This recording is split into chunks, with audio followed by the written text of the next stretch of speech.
اعوذ باللہ من الشیطان الرجیم بسم اللہ الرحمن الرحیم۔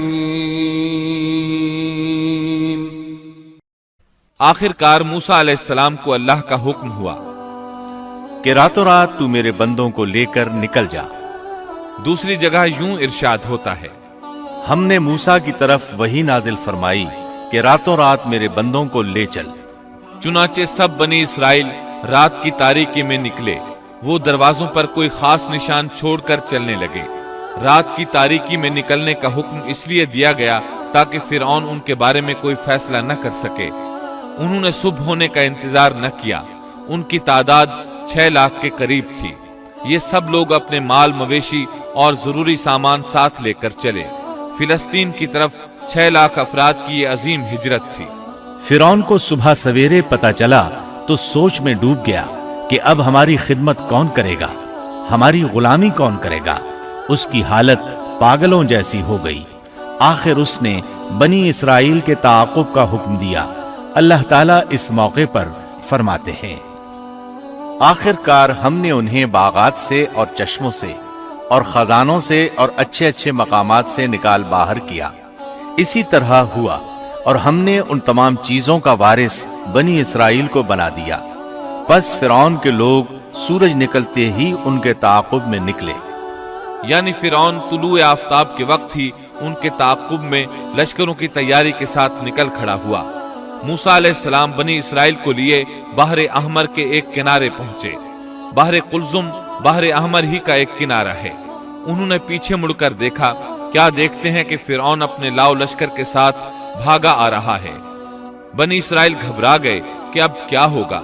سامنے ٹھاٹھے مارتا سمندر اور پیچھے فرعون اور اس کا لشکر۔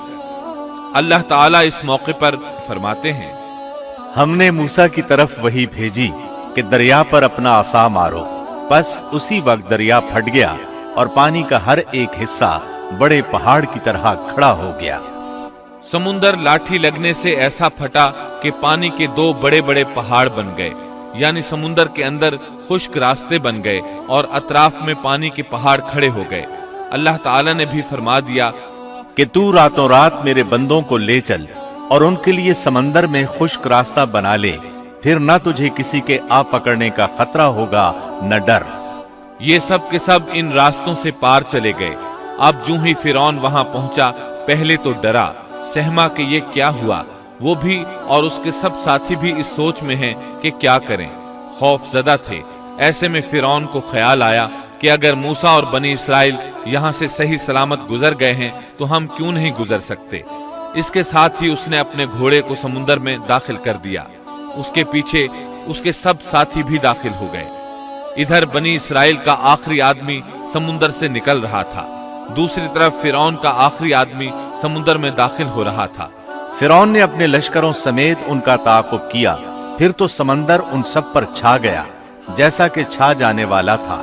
فرعون نے اپنی قوم کو گمراہی میں ڈال دیا اور سیدھا راستہ نہ دکھلایا۔